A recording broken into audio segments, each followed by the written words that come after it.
Olá pessoal, eu sou anônimo e como anônimo eu tenho uma ideia. Estou aqui fazendo esse vídeo porque eu não quero me identificar e eu quero mostrar para a onda de manifestações que está acontecendo no Brasil uma solução de reforma política que eu andei pensando. Não vou dar informações maiores sobre minha pessoa, mas vou dar duas informações sobre mim. Eu tenho 31 anos de idade e também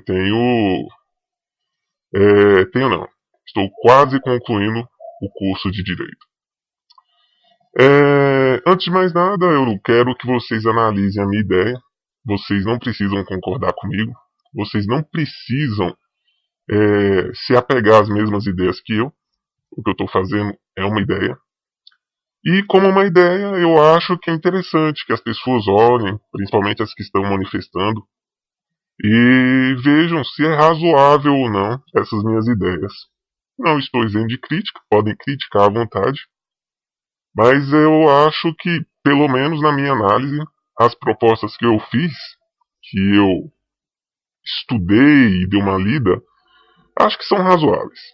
Portanto, peço para quem vê esse vídeo e gostar, compartilhe e assim a ideia se espalha, pois as ideias não morrem. E essa é uma das principais bases dos anônimos. Os anônimos não representam um grupo, não representam um grupo específico, que eu quero dizer. Então, basta que nós façamos nossa parte, mudando a ideia das pessoas para boas ideias, não essas ideias estúpidas que eu estou vendo aí na internet, gente defendendo a volta da ditadura nas manifestações, que é uma coisa totalmente ridícula no meu ver. Então, se essas ideias forem boas, eu acho que devem ser abraçadas. Bem, eu vou abrir meu notebook aqui e também aviso que esse vídeo ele vai ser gravado ininterruptamente, sem parar. Eu não vou fazer nenhum tipo de edição, porque eu não tenho muita experiência com edição de vídeos. E seria um saco, definitivamente, eu ficar editando toda hora o vídeo para ficar perfeito, com partes assim, como se o texto fosse contínuo. Mesmo porque acredito eu que eu falo relativamente bem. Então eu acho que não tem porquê eu ficar editando o vídeo para postá-lo. Esse vai ser o primeiro vídeo no meu canal do YouTube que eu criei especialmente para isso. E essa proposta que eu estou fazendo é uma proposta de emenda à Constituição chamada PEC da Moralização Política. Esse nome foi eu que dei. As ideias que eu fiz não são, eu afirmo que podem não ser originais, na verdade algumas coisas não são originais, outras pessoas já pensaram antes de mim ou junto comigo, não sei. De todo modo, o que vale são as ideias. Analisem as ideias e também eu vou falar para vocês como fazer com que essa proposta de emenda à Constituição seja aprovada. Deixa eu dar uma olhada aqui. Também lembrando que eu não represento nenhum partido político em particular. Na verdade, eu estou totalmente desanimado com os partidos políticos, mas na minha opinião você não precisa concordar. Os partidos políticos não precisam acabar, mas uma das coisas que eu coloquei nessa PEC, que eu vou explicar mais pra frente, seria a possibilidade de uma pessoa concorrer a um cargo político sem partido. Essa possibilidade existe em vários países, só no Brasil que não existe. O monopólio dos cargos políticos para presidente, vereador, deputado estadual, distrital, federal, tudo é monopólio do partido político.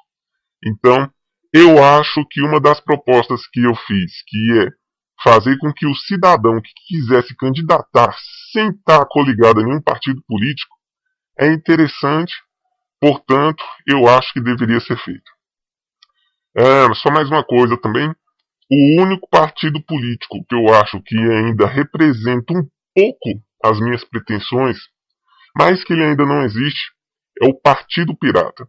O Partido Pirata no Brasil ele foi fundado no ano passado e está arrecadando fundos para poder se fundar como partido. Não vou explicar o que é Partido Pirata nesse vídeo, provavelmente muita gente que está vendo esse vídeo já conhece. Então eu recomendo a vocês que entrem no site do Partido Pirata no link aqui embaixo do YouTube. E também tem vários links embaixo do YouTube a respeito das coisas que eu vou falar nesse vídeo. São vários links. Recomendo você que tenha paciência, leia-os calmamente e chegue às suas próprias conclusões. Eu coloquei aquilo que eu achava interessante, que era relevante. Mais uma vez eu estou falando. Isso não isenta de você discordar das minhas opiniões, das minhas ideias. Pelo contrário, é até saudável que você discuta. De toda forma, o interessante é se informar. E quanto mais informação, quanto mais educado um povo é, pior é para os governantes. Então, façamos o seguinte: eduque-se, leia, se informe. E este vídeo é bem informativo, junto com os links que estão na descrição. Deixa eu ver aqui. A priori, eu quero dizer a vocês, a quem não conhece, o que é uma proposta de emenda à Constituição. Uma proposta de emenda à Constituição é uma proposta que altera os termos da Constituição. Nossa Constituição, ela possui partes em que são inalteráveis. Aliás, são alteráveis, mas só pode alterar para aumentar os benefícios ou restringi-los, mas nunca suprimi-los. São as chamadas cláusulas pétreas. A proposta de emenda à Constituição, quando foi feita essa atual Constituição em 88, o legislador limitou proposta de emenda à Constituição feita pela população. A população não pode fazer proposta de emenda à Constituição, mas pode fazer proposta de lei. E é isso que eu vou dizer agora. Na Constituição é assim. Só cortando rapidamente, eu vou tentar fazer esse vídeo rapidamente, meia hora no máximo, porque se eu demorar demais, o vídeo vai ficar extensivamente longo. E as pessoas vão se desinteressar, não vão querer assistir esse vídeo. Então, por isso que eu vou dar uma acelerada. Artigo 60 da Constituição diz: a Constituição poderá ser emendada mediante proposta de 1/3, no mínimo, dos membros da Câmara dos Deputados ou do Senado Federal, do Presidente da República, de mais da metade das Assembleias Legislativas nas unidades da Federação, manifestando-se cada uma delas pela maioria relativa de seus membros. Ou seja, você só pode emendar a Constituição por 3 vias.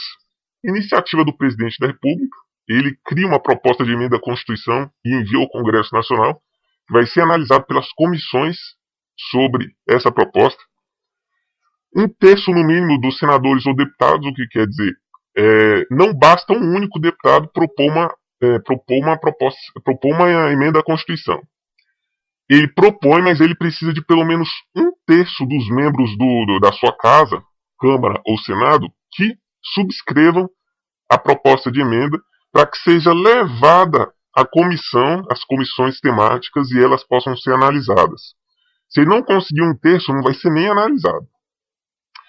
E a terceira, mais da metade das Assembleias Legislativas. Essa grande maioria das pessoas não sabem que as Assembleias Legislativas dos seus estados, elas podem propor uma emenda à Constituição. E, no caso, não é preciso maioria absoluta ou maioria simples. Vou explicar rapidamente o que é isso. Maioria absoluta, vamos por uma Assembleia Legislativa para facilitar os números, 20 membros. Maioria absoluta é quando precisa que tenha mais da metade dos membros da casa aprovando um determinado projeto de lei. Essa mais da metade dos membros da casa pode variar de casa para casa, dependendo do número. Então os membros da casa são 20, precisa de no mínimo 11, ou seja, metade mais um. Maioria simples é a maioria dos presentes, não é exigido, não é o cômputo de pessoas que devem aprovar uma determinada lei, por exemplo, quando é maioria simples ou maioria relativa, como está escrito aqui, são sinônimos, são dos presentes. Então, um quórum mínimo para iniciar sessões legislativas, vamos supor que na casa, essa que eu dei exemplo, de 20, vamos supor que só inicia uma sessão legislativa com no mínimo 10 deputados, vamos supor, vereadores, e esse mínimo, ele já pode aprovar propostas que exijam maioria simples, ou seja, se tem só 10, 5 mais 1, metade mais 1, 6, pode aprovar as propostas que exijam esse tipo de quórum. Já a maioria absoluta, que exige 20 mais 1, esse quórum já não poderia ser aprovado. Então é o seguinte, então das Assembleias Legislativas, todas as Assembleias Legislativas com maioria simples, não é absoluto, Então é bem mais fácil mais da metade das Assembleias Legislativas proporem uma emenda à Constituição. Nesse caso, o que acontece? Existem 27 Assembleias Legislativas no Brasil, na verdade 26, que a do Distrito Federal se chama Câmara Legislativa, que na verdade é uma Assembleia Legislativa diferenciada. Se mais da metade das Assembleias Legislativas, ou seja, 13 mais 1, 14, se manifestassem por um quórum de maioria simples a respeito de uma determinada emenda à Constituição, seria levada ao Congresso Nacional para que passasse pelas comissões e os deputados e senadores se manifestassem sobre essa emenda à Constituição. Que eu saiba, meu conhecimento, pode ser ignorância minha, nunca nesse país, nunca, houve emenda à Constituição por meio desse dispositivo das Assembleias Legislativas, onde elas se organizaram e aprovaram dentro delas, por maioria simples, uma determinada emenda para que fosse levada ao Congresso. Que eu saiba, nunca houve. Então, as soluções são essas. Aproveitando a onda de manifestações, aproveitando a pressão que os governantes estão sentindo, enfim, porque eu realmente estava muito decepcionado com a política desse país e após essas manifestações me revigorou um pouco o ânimo, mas também me desanimou um pouco ver gente pedindo a ditadura de volta lá, entre outras coisas. Coisa de imbecil, na minha opinião. Trocar 6 por meia dúzia não alterar nada, no meu ver. Então, pode-se pressionar. Esses são os caminhos. A população pode se pressionar para levar à presidência da República uma proposta de emenda à Constituição para que ela apresente ao Congresso. Eu acho que essa é mais fácil. Ou então pressionar deputados dentro do Congresso Nacional, ou senadores, para que eles levem uma proposta de emenda à Constituição de reforma política ao Congresso. Não precisa conseguir um terço. Pega lá um número qualquer de deputados e peça e comecemos a pressioná-los para conseguir esse um terço para levar para as comissões. Ou então, das Assembleias Legislativas. Agora, o das Assembleias Legislativas tem um significado simbólico, no meu ver. Você pressionando por meio das Assembleias Legislativas para que elas possam aprovar e levar ao Congresso Nacional essa emenda à Constituição é muito mais simbólico, é o Brasil falando. Para isso, as manifestações e as pessoas deveriam pressionar suas Assembleias Legislativas. Como é que poderíamos fazer isso? Essa proposta que eu fiz aqui, eu compilei como se fosse um projeto de emenda constitucional, eu peguei um modelo no site da Câmara dos Deputados, praticamente alterei, completei tudo que tinha para ser feito. Bastaria simplesmente vocês pegarem nos links embaixo aqui do vídeo, os arquivos imprimir. Não importa se isso é uma pessoa, se várias pessoas que imprimiram esse arquivo, mas se a multidão ali tiver consciência que, por exemplo, essas propostas que eu fiz aqui são boas, né, não impedindo que outras sejam levadas, né, feitas por outras pessoas, levar lá na Assembleia Legislativa, protocolar e pedir para se manifestar. Aliás, pressionar para eles se manifestarem o mais rápido possível em relação a essa proposta de emenda à Constituição Popular, que se chama PEC da Moralização Política. Nome que eu criei, talvez já tenha um nome assim, né? De todo modo, como eu falei, nada do que eu estou falando aqui possa ser original. Então vamos lá, pessoal.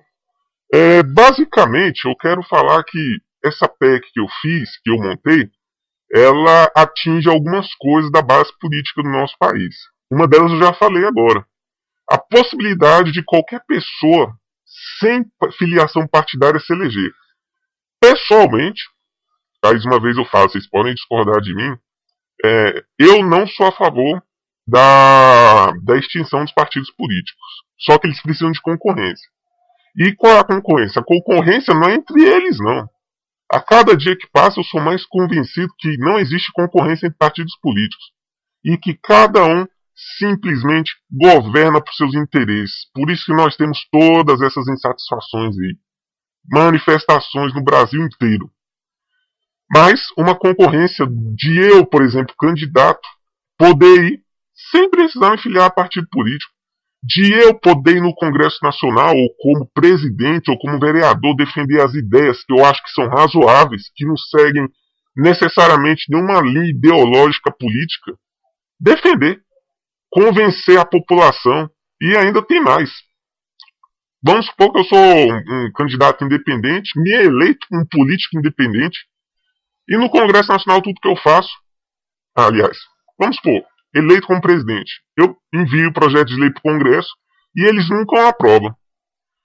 Como eu sou um candidato independente, e é bem mais difícil, acredito eu, um independente ser eleito do que um tradicional, eu acho que a população, se perceber esse tipo de coisa, do Congresso não aprovando nada desse candidato independente, ela vai se manifestar.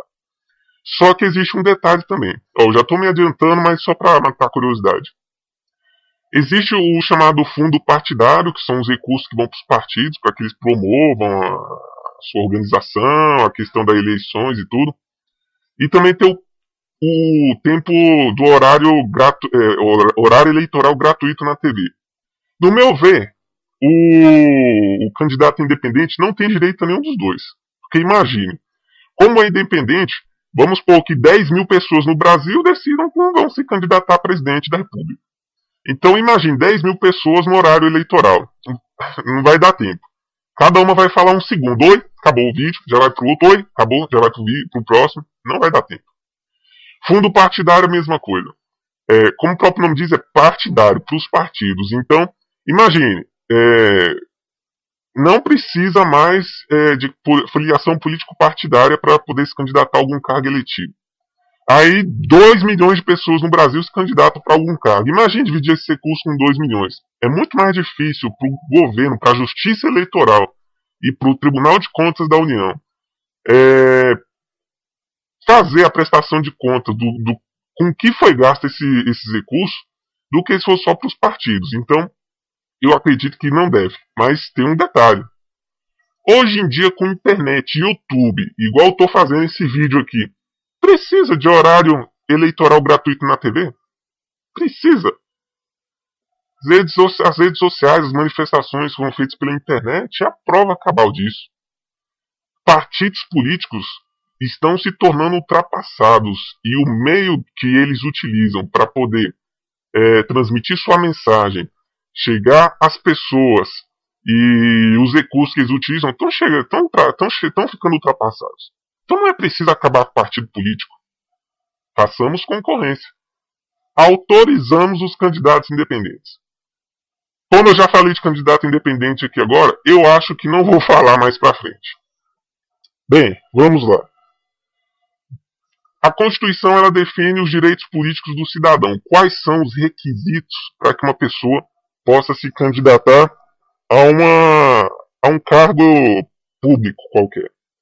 É o seguinte. Esses requisitos eles podem ser alterados. Mas eu tenho algumas opiniões em relação a respeito disso. Deixa eu só mudar aqui o modo para ficar melhor para visualizar. Só um momento, que esse notebook aqui tá ruim. Pronto.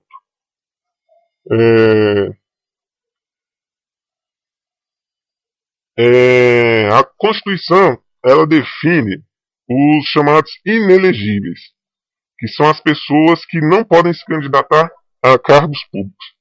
Eu não vou ficar explicando em detalhes tudo. Algumas coisas eu vou falar, mas não vou ficar explicando em detalhes tudo.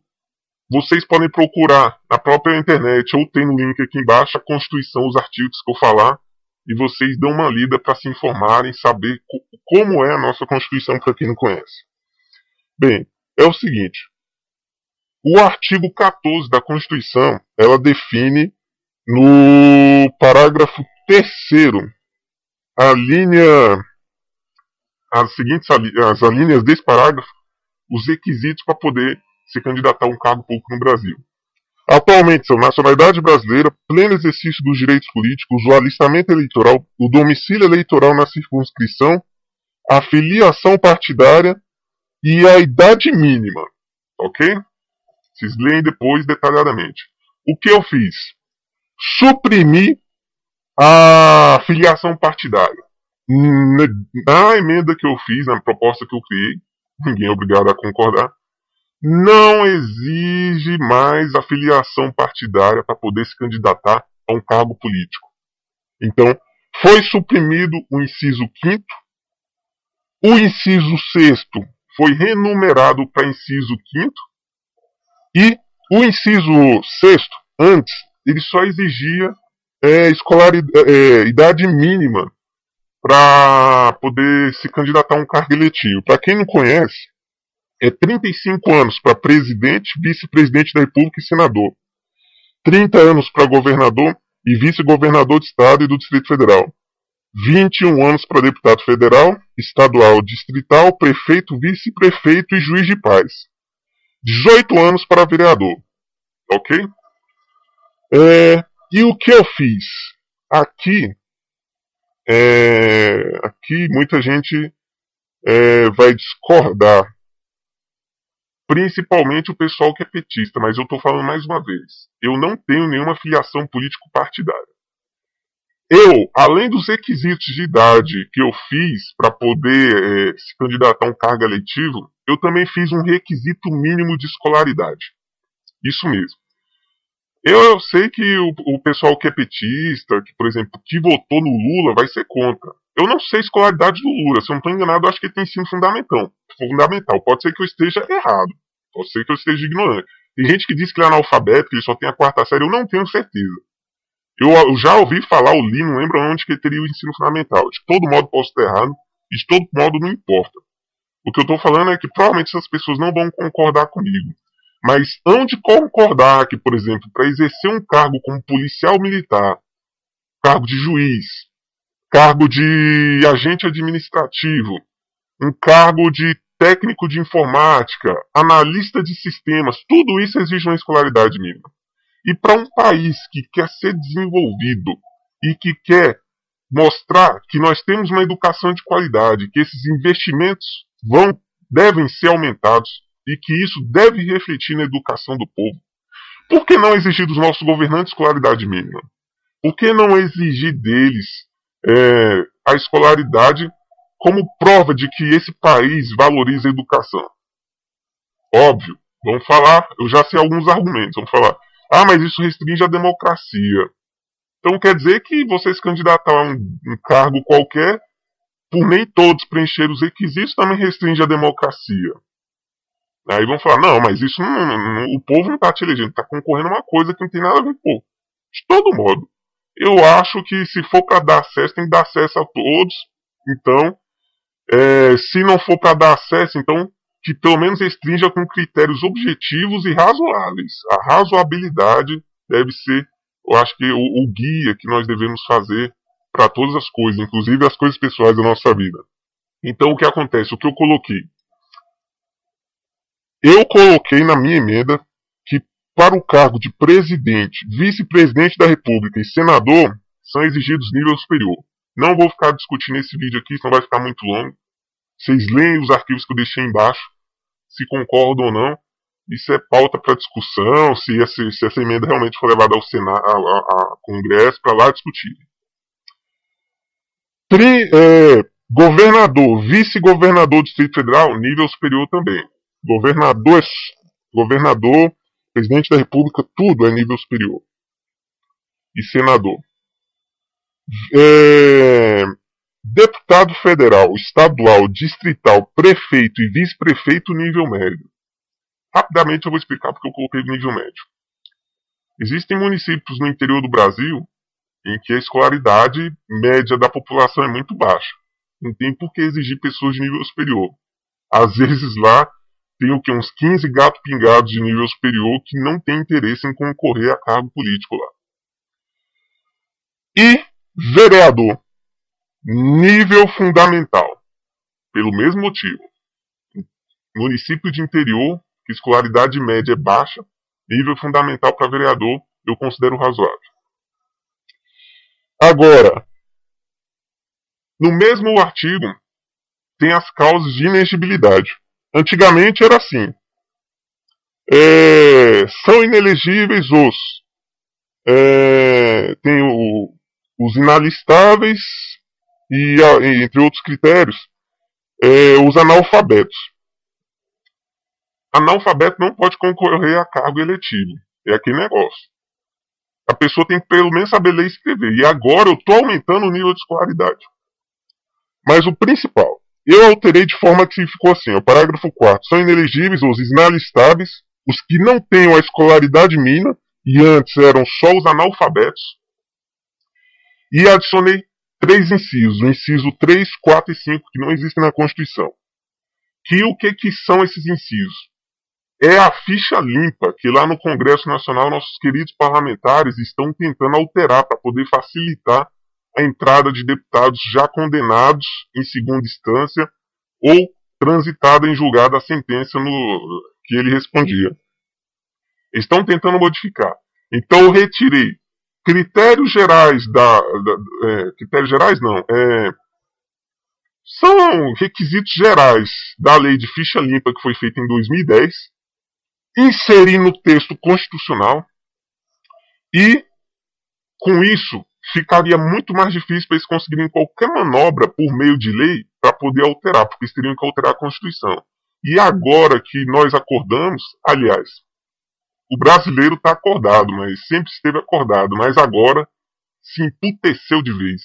Então, nesse caso aqui, eles teriam que alterar a Constituição. E agora que nós estamos de olho, se eles arriscarem de modificar isso aqui, caso isso aqui fosse aprovado, revolta popular, pior do que a que tem hoje. Então eu retirei dispositivos gerais da lei do ficha limpa, inseri no texto constitucional e agora ficaria muito mais difícil para eles alterarem. São na verdade eu inseri 4 incisos, o 3, o 4, o 5 e o 6. O 6 eu vou ler porque é curtinho, ele diz assim: em outras hipóteses nos termos de lei complementar, que a lei do ficha limpa é uma lei complementar. Então, as outras hipóteses são as que abarcar a lei do ficha limpa. Então, leiam aí. Eu não vou ler, senão o vídeo vai ficar muito longo. O parágrafo 5º do mesmo artigo, eu modifiquei. Antes, esse parágrafo 5º foi alterado pelo Fernando Henrique Cardoso, na época em que ele era presidente da República. E ele alterou que eu digo assim, o Congresso Nacional aprovou a proposta de alteração à emenda, que não existia reeleição naquela época, e foi alterado esse parágrafo aqui, que permitiu que o presidente da República pudesse se reeleger. A atual redação ficou assim, eu vou ler porque é curto. O presidente da República, os governadores de Estado e Distrito Federal, os prefeitos e quem os houver sucedido ou substituído nos cursos dos mandatos poderão ser reeleitos ou exercerem um novo mandato nos termos dessa Constituição. Quem é do direito leu isso aqui, não gostou do que leu, mas eu vou explicar mais à frente. Vamos indo. O artigo 17 da Constituição trata dos partidos políticos. E aqui eu fiz algumas alterações. No artigo 17, parágrafo 4, deixa eu ver se eu fiz alteração.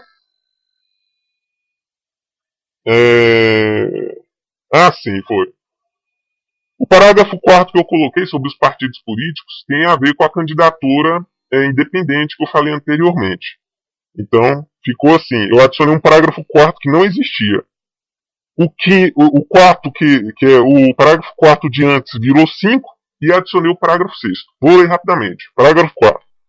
Candidatos em partidos políticos não têm direitos a recurso do fundo partidário e nem acesso gratuito ao rádio e à televisão na forma da lei.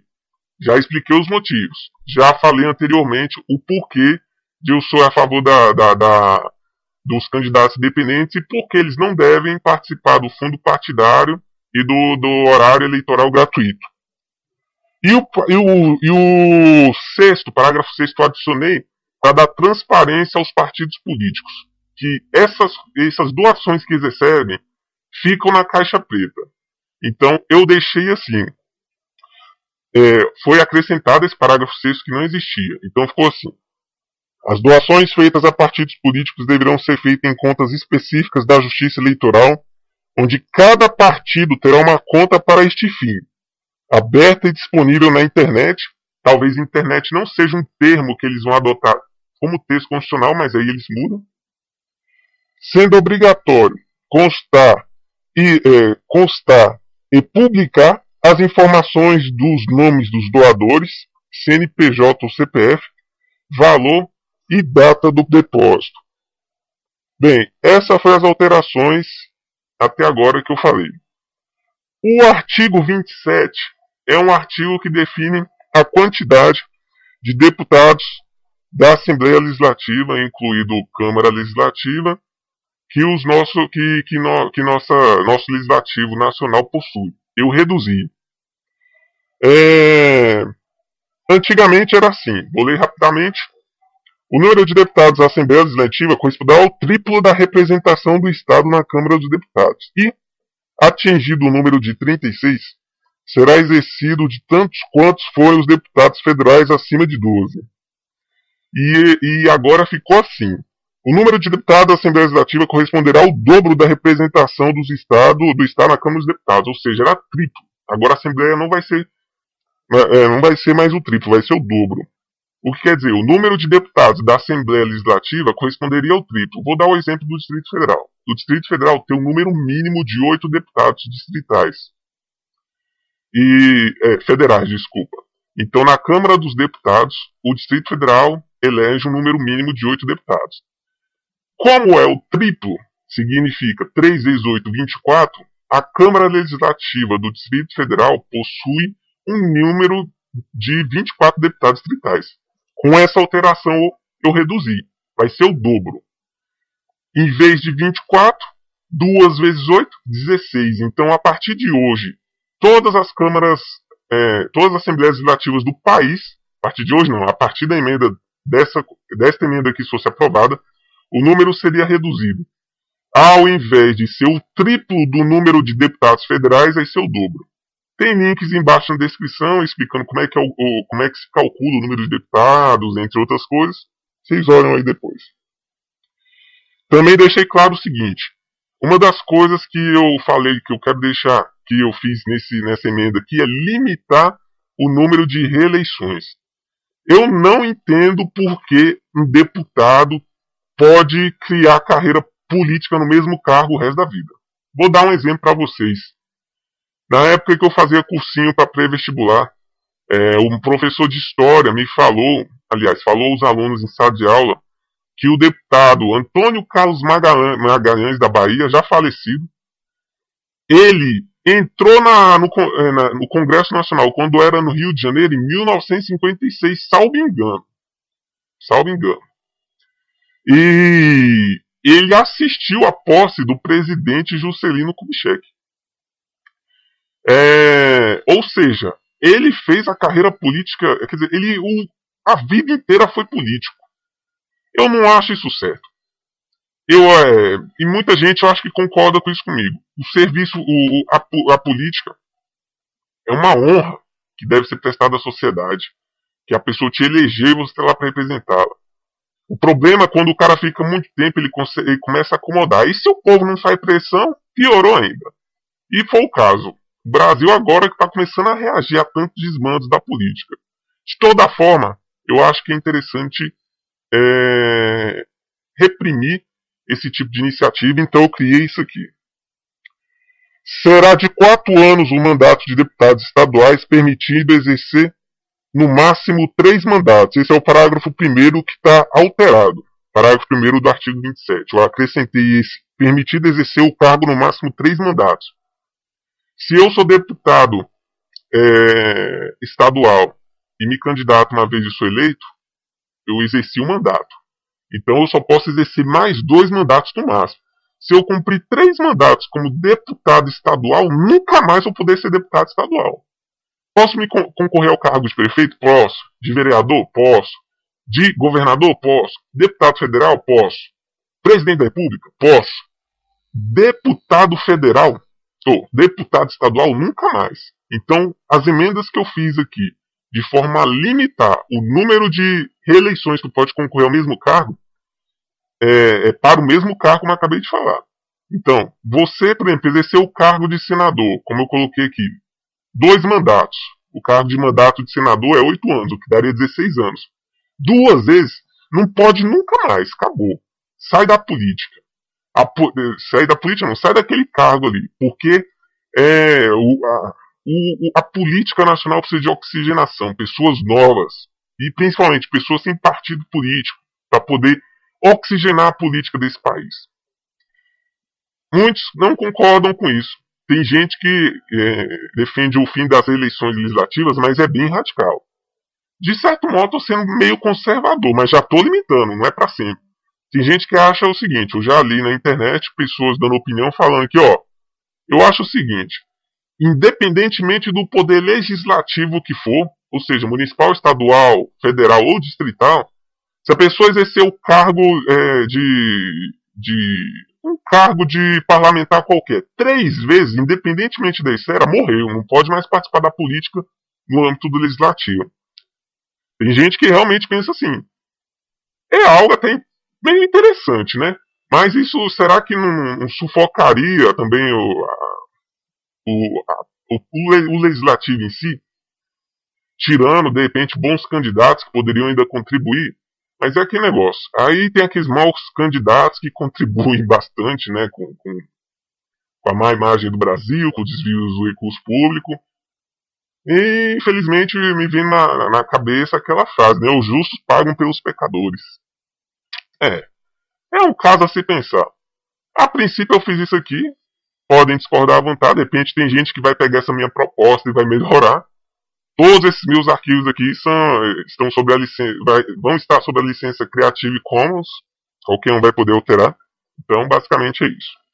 Vamos acelerar que o vídeo está ficando grande. Eu adicionei o parágrafo 5º no mesmo artigo, um reforço.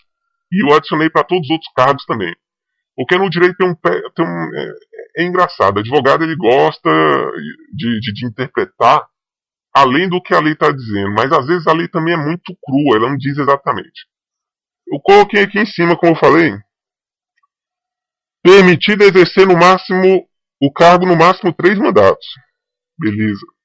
E quando eu falo cargo, não é aquele cargo, por exemplo, de deputado estadual do Rio de Janeiro, não. É cargo de deputado estadual.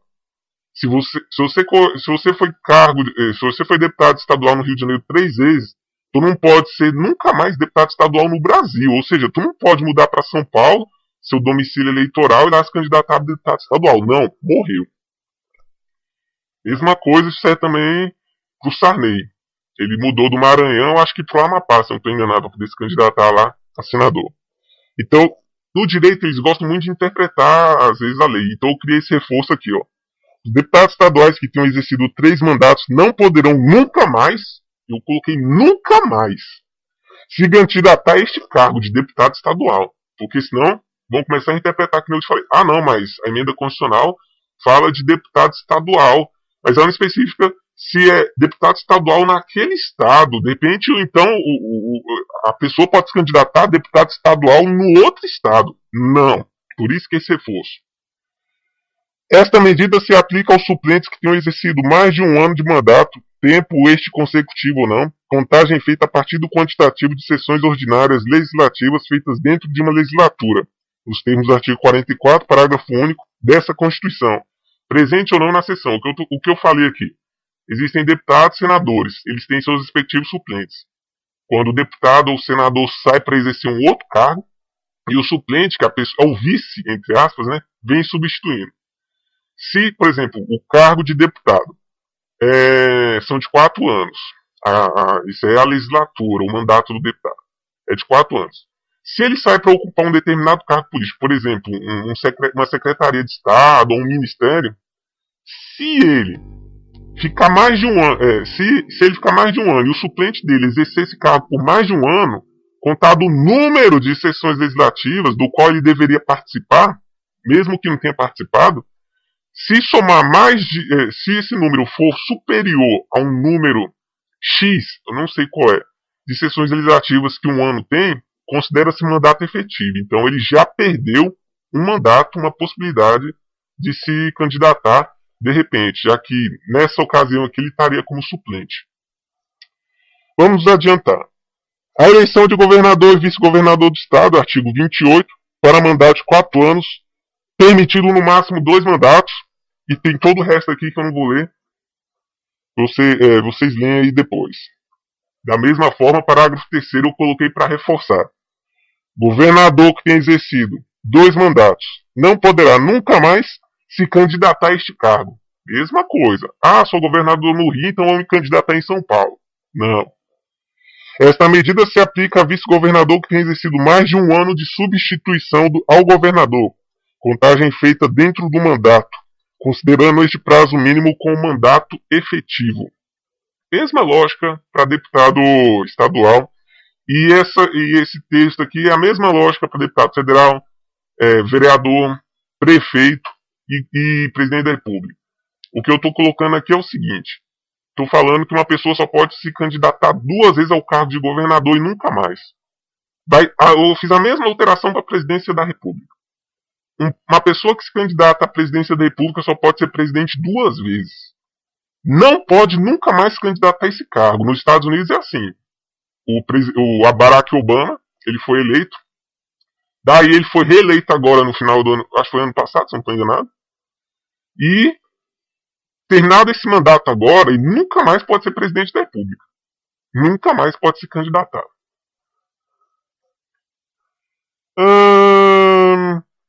Aqui, o artigo 29 fala dos municípios. Mesma coisa. Artigo 29, inciso 1, que eu alterei. A eleição do prefeito, do vice-prefeito e dos vereadores para mandato de 4 anos, permitido no máximo 3 mandatos mediante pleito direto e simultâneo realizado em todo o país. Aqui eu fiz uma exceção. A mesma justificativa que eu te falei da escolaridade mínima para vereador e prefeito. Aqui também abri uma exceção. O prefeito e o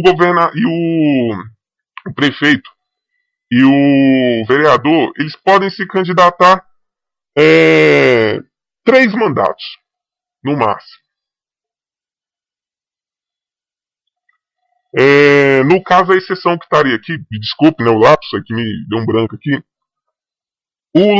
A exceção seria o prefeito e vice-prefeito, porque o prefeito e o vice-prefeito, se fosse usar da lógica do governador e do presidente da República, poderia se candidatar apenas 2 vezes, mas eu coloquei 3 porque tem aqueles municípios lá no interior, às vezes não tem muita gente interessada em política, então de repente seja viável a um determinado cargo, como de prefeito, né, que ele possa se eleger 3 vezes, mas não pode mais de 2 vezes consecutivas. Eu abri uma exceção aqui, ó.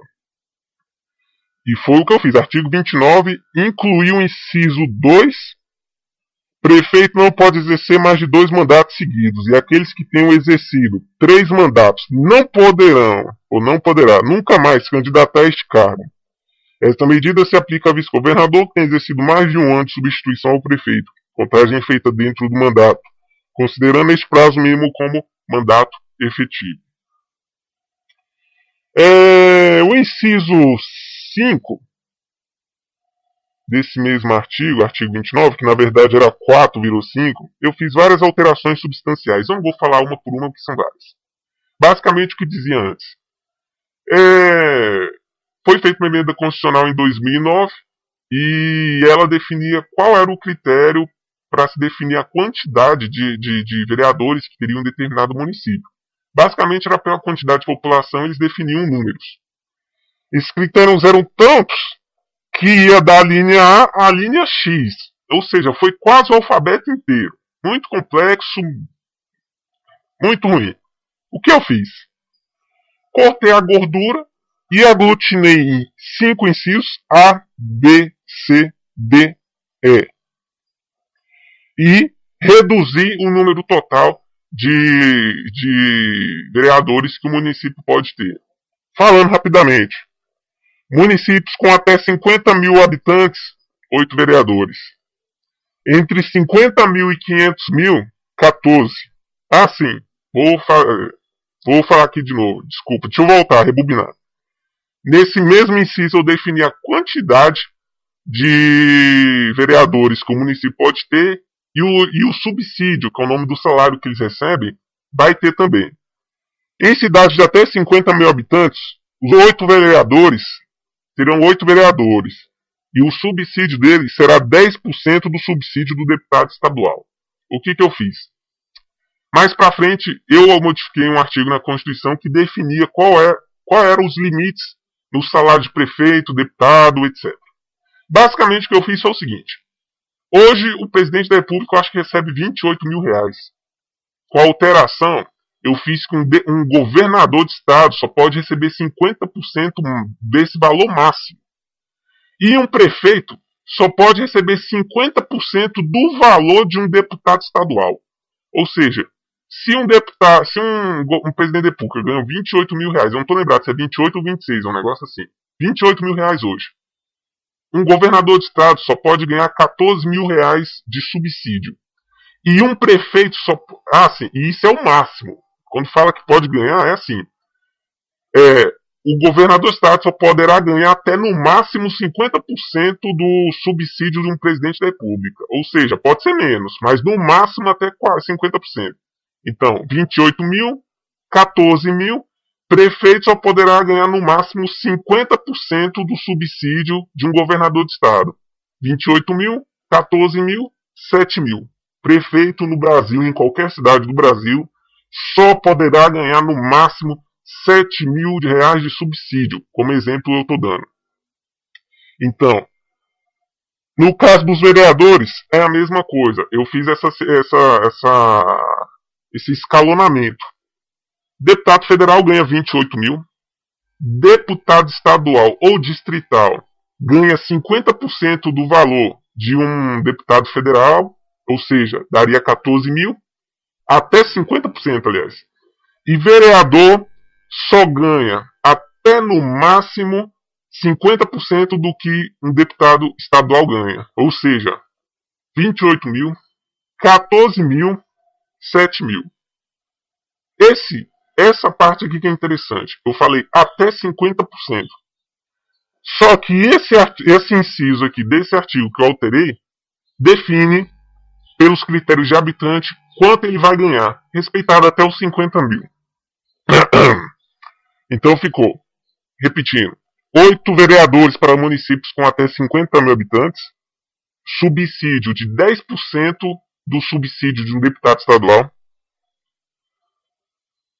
14 vereadores, municípios de 50 a 500 mil habitantes, subsídio de no máximo 20 mil do subsídio de um deputado estadual, 20 vereadores em municípios de 500 mil até 1 milhão e 500 mil habitantes, com subsídio equivalente a 50% do subsídio de um deputado estadual, 28 vereadores nos municípios de 1 milhão e 500 a 5 milhões de habitantes, com subsídio máximo de 40% do subsídio de um deputado estadual, 36 vereadores, Cadê? Isso. 36 vereadores nos municípios de mais de 5 milhões de habitantes, com subsídio máximo equivalente a 50% do subsídio de um deputado estadual. Autoexplicativo, vocês leem depois. Aqui eu faço reforço. Vereadores que tenham exercido 3 mandatos não poderão nunca mais se candidatar a este cargo. Esta medida se aplica aos suplentes que tenham exercido mais de 1 ano de mandato, consecutivos ou não, contagem feita a partir do quantitativo de sessões ordinárias legislativas feitas dentro de uma legislatura, os termos do artigo 44, parágrafo único dessa Constituição, presente ou não na sessão. Ou seja, tinham sessões obrigatórias que deveria estar presente. Faltou? Conta para esse fim. Artigo 27. Aqui que eu falei para vocês. Eu alterei o artigo 27 da Constituição, inciso 11. E acrescentei o 12 e o 13. Vou ler rapidamente. Vocês veem como ficou. Tem os arquivos aqui embaixo e depois comparam como era. Inclusive o arquivo que eu estou disponibilizando tem o antes e o depois. A remuneração e o subsídio dos ocupantes de cargos, funções e empregos públicos na administração direta, autárquica e fundacional dos membros de qualquer dos poderes da União, blá blá blá blá blá blá blá blá. Deixa eu logo pro que interessa, que é meio grande esse inciso. No âmbito do Executivo, o subsídio dos governadores de Estado e do Distrito Federal serão de no máximo 50% do subsídio do Presidente da República. E dos prefeitos, no máximo 50% do subsídio mensal do governador. No âmbito do legislativo, os subsídios dos deputados estaduais e distritais serão de no máximo 50% do subsídio dos deputados federais e dos vereadores. Dos deputados federais.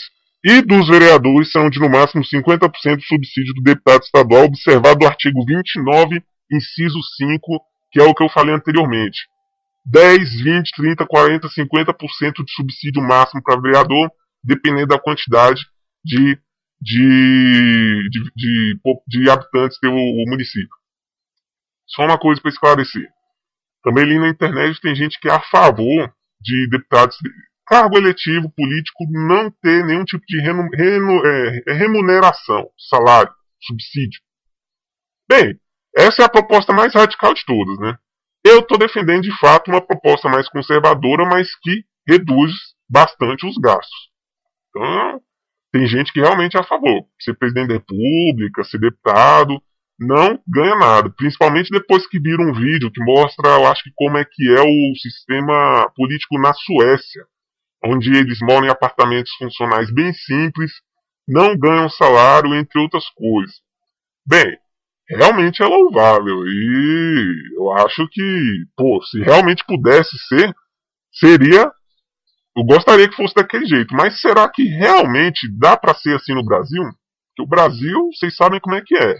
Então, muitos podem estar até achando que eu estou sendo conservador, né, nesses valores aqui, mas assim, eu falo para vocês que diminui bastante os gastos, diminui a quantidade de deputados e senadores e tudo mais, vereadores também. Então, é algo a se pensar. Eu considero a minha razoável, mas estejam à vontade para discordar. Olha só que interessante, eu adicionei nesse artigo 37 o inciso 12 e 13 que não existiam. Vou botar aqui para vocês. Falar. As verbas indenizatórias para senadores, deputados federais, distritais, estaduais e vereadores não poderão exercer a 100% do valor do respectivo subsídio. Tem um link aqui embaixo falando qual o subsídio do gabinete no Congresso Nacional. Eu acho que do deputado dá R$78 mil por mês que ele tem de verba de gabinete para gastar com um monte de coisa. Eu coloquei aqui o limite do próprio salário do deputado. Se ele ganha 28 mil, a verba de gabinete vai ser 28 mil. Acabou. 28 mil de salário, 28 mil de verba de gabinete. Óbvio que os nossos parlamentares vão chiar com todas essas alterações que eu fiz aqui, dessa reforma política de moralização. Eles jamais eles vão aprovar essas propostas aqui que eu fiz. Por isso que é interessante as pessoas, o povo levar isso aqui até lá. Porque tem links aí embaixo falando há décadas.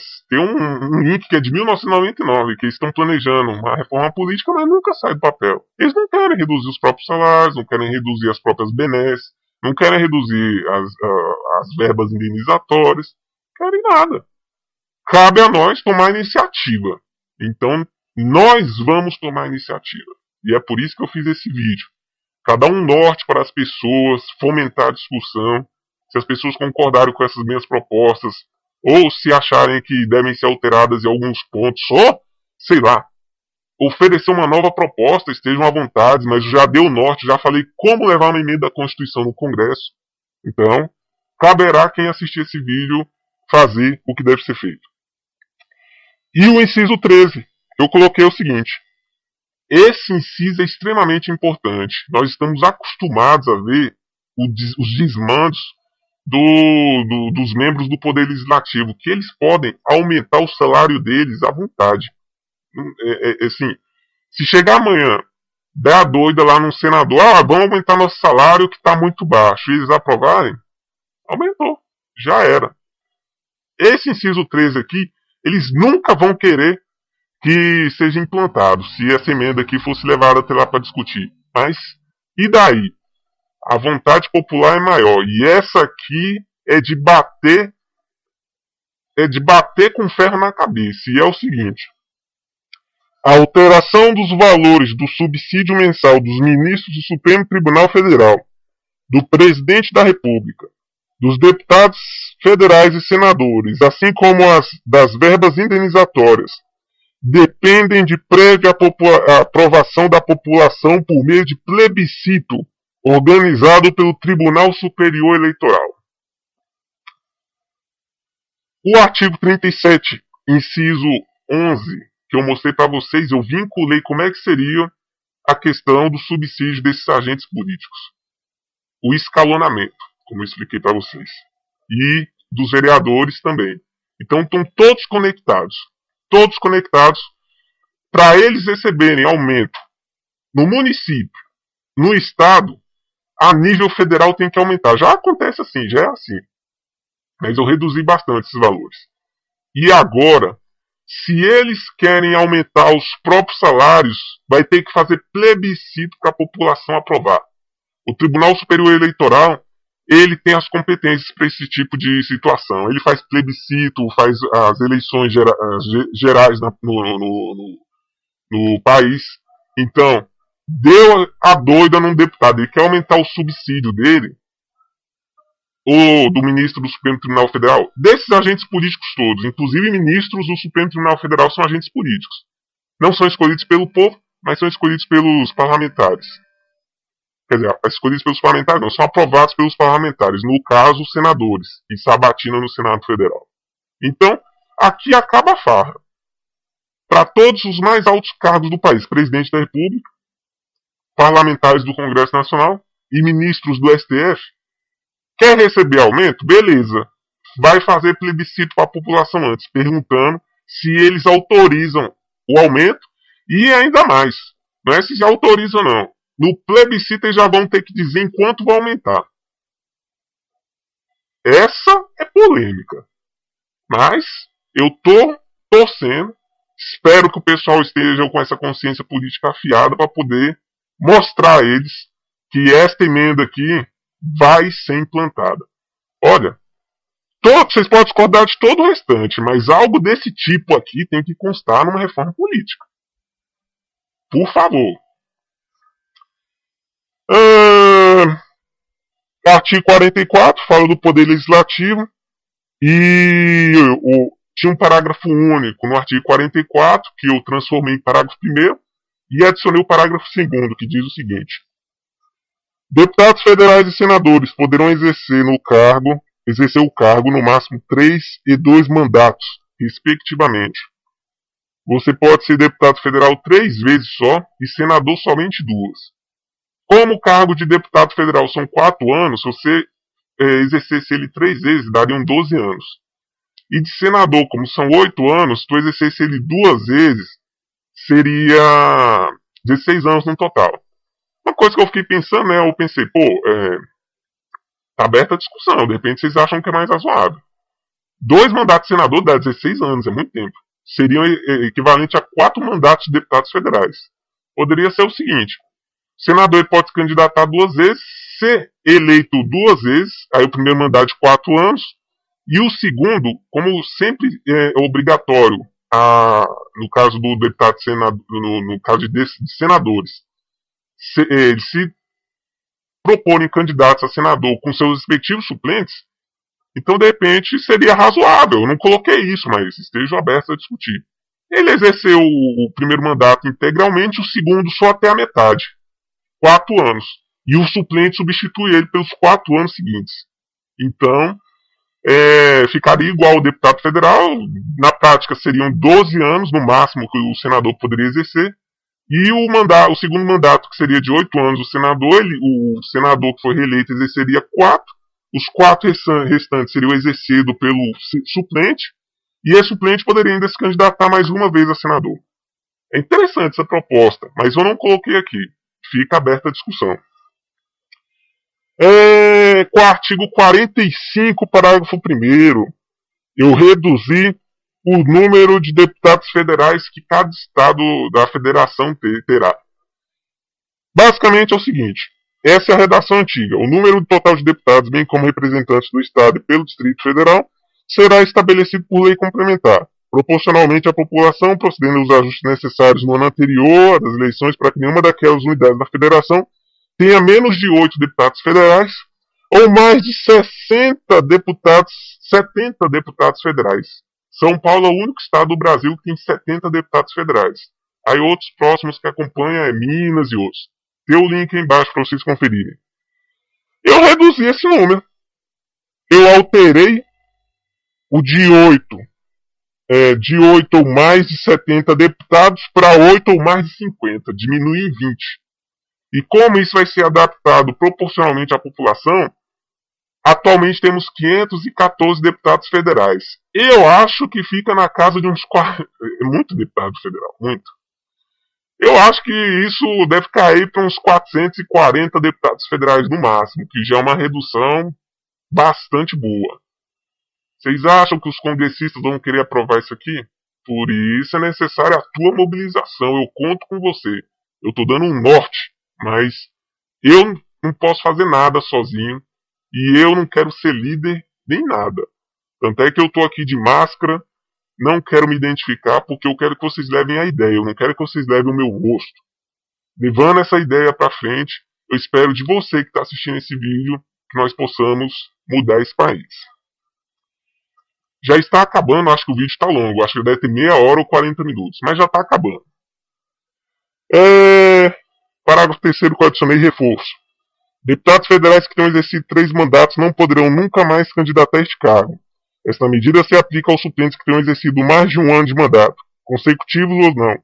Contagem é feita a partir do quantitativo de sessões ordinárias legislativas feitas dentro de uma legislatura nos termos do artigo 44, parágrafo único dessa Constituição, presente ou não na sessão.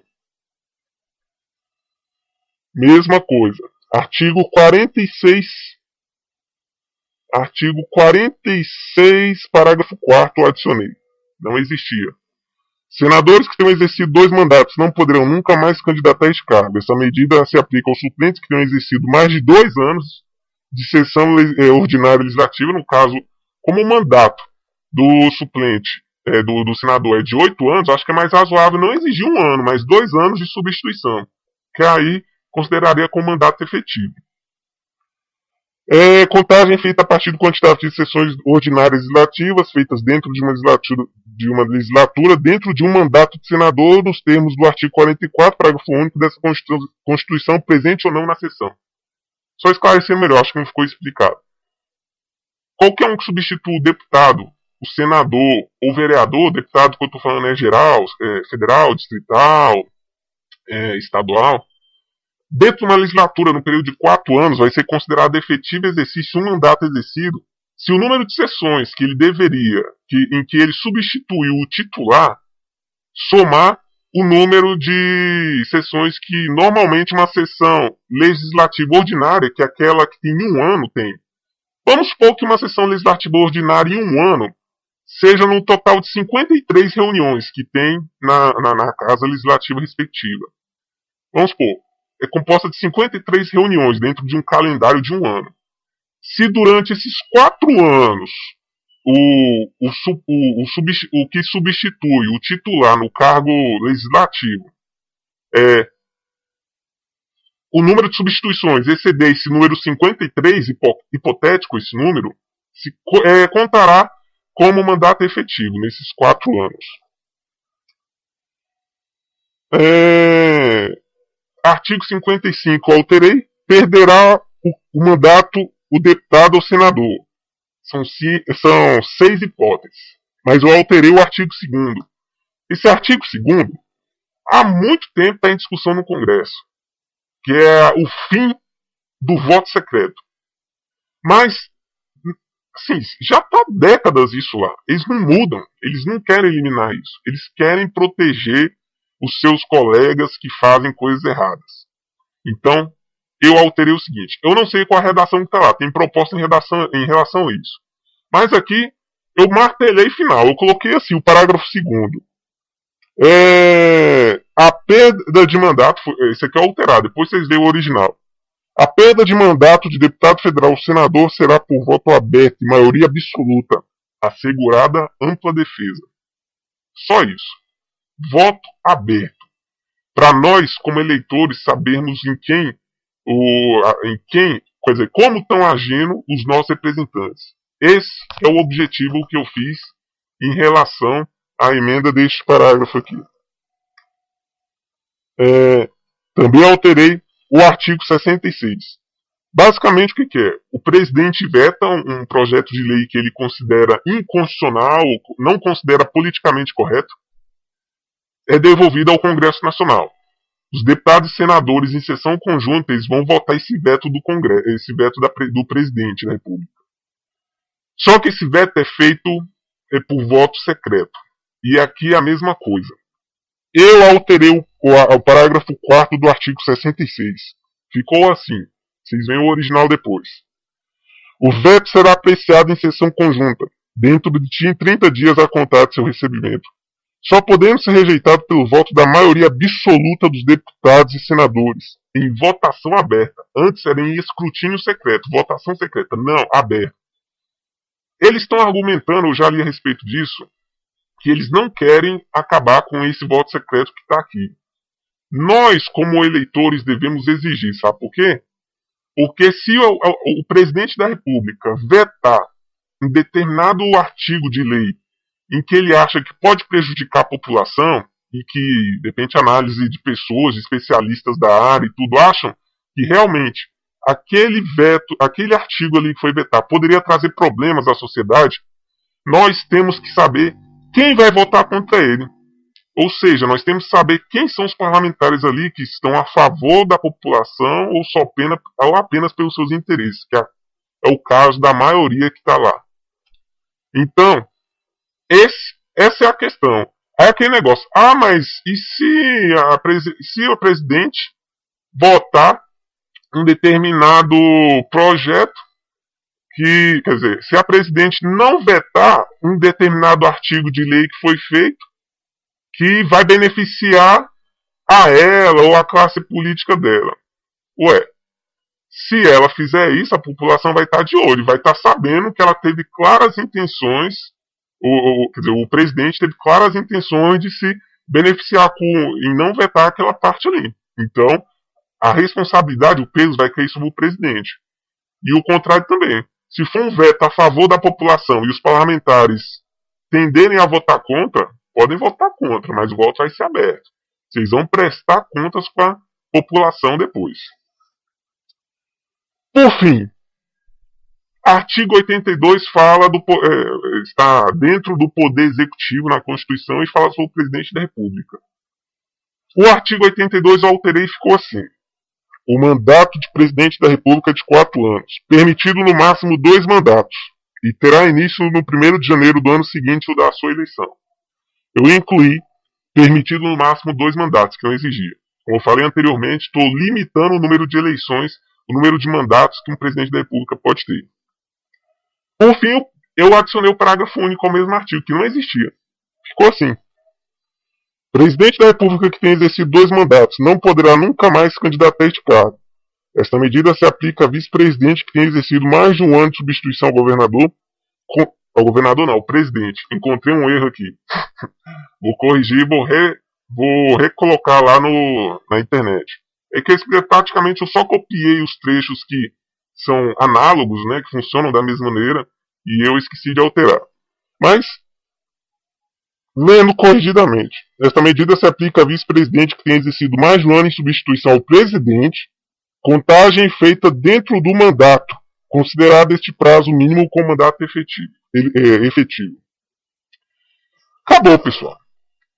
Essas são as alterações à Constituição que eu considero razoáveis para uma boa reforma política.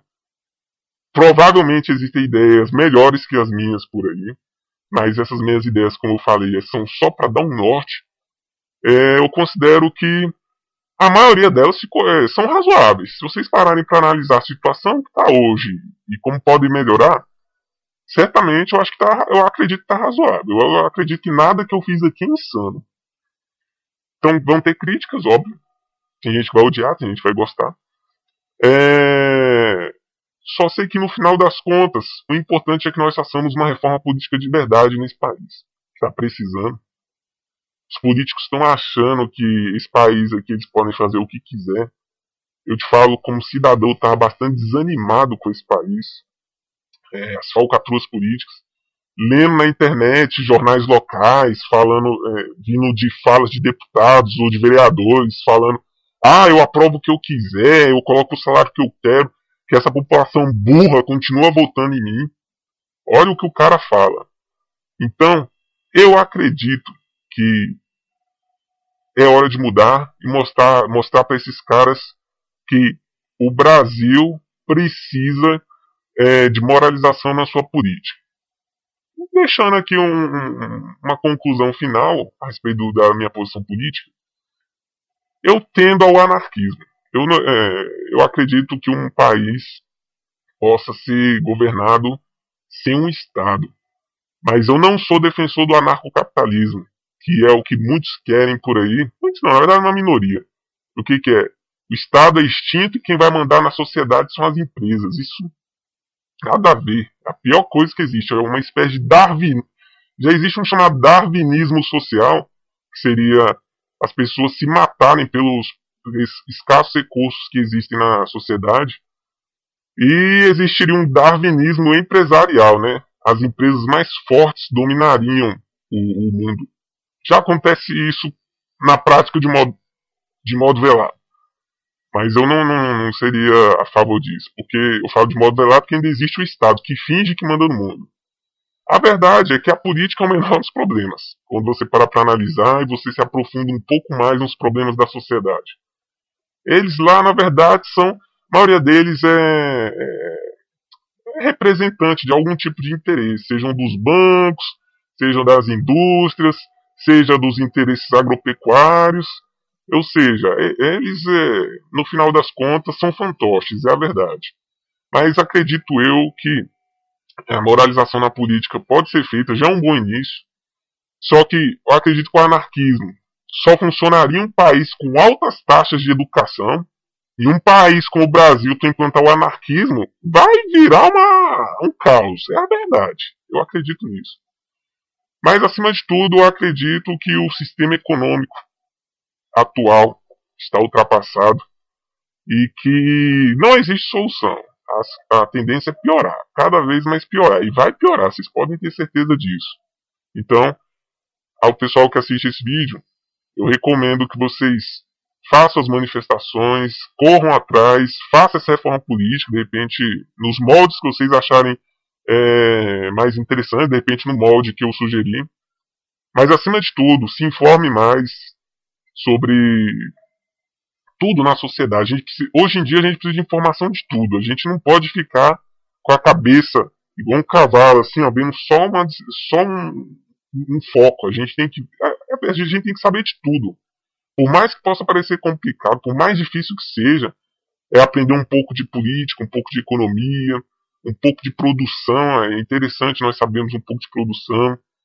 Seja em produção industrial, agrícola, a gente tem que saber realmente um pouco de tudo, para a gente entender da sociedade, enxergar as melhores alternativas. Então, se informem, porque o poder que a informação dá é gigantesco. Ignorância, que seria a falta de informação, não leva a nada, é a verdade. E por isso que eu defendo, como eu defendi aqui, que os cargos eletivos devem ter critérios mínimos sim de escolaridade. Não é porque eu sou antipetista, nada disso. Eu, como cidadão, votei no Lula e votei na Dilma, mas eu acho que isso não importa mais, porque eu tô vendo que, cara, é praticamente tudo farinha do mesmo saco. Posso estar generalizando, né, sendo idiota numa generalização. Geralmente, generalizações são idiotas, elas não analisam as peculiaridades. Mas nesse caso aqui é uma generalização da maioria que realmente eu estou fazendo. Então, pessoal, obrigado pela atenção. Espero que tenham gostado do vídeo e das sugestões. Esse é o primeiro vídeo desse canal. Eu vou criar outros com outras sugestões. Por exemplo, existem discussões no Congresso Nacional em reforma política em relação à votação proporcional para deputado e para senador também. Eu não entrei no mérito dessas questões, que são um pouco mais complexas. Eu entrei naquilo que é mais fácil, no meu ver, de resolver. Então, com esse vídeo aí, espero que vocês tenham aprendido, entendido um pouco mais da nossa Constituição. E, se realmente vocês acharem que minha proposta é razoável, espalhem, levem às Assembleias Legislativas, ou ao Congresso, ou a presidente, e vamos mudar esse país, que esse país está precisando. Então, obrigado e até o próximo vídeo.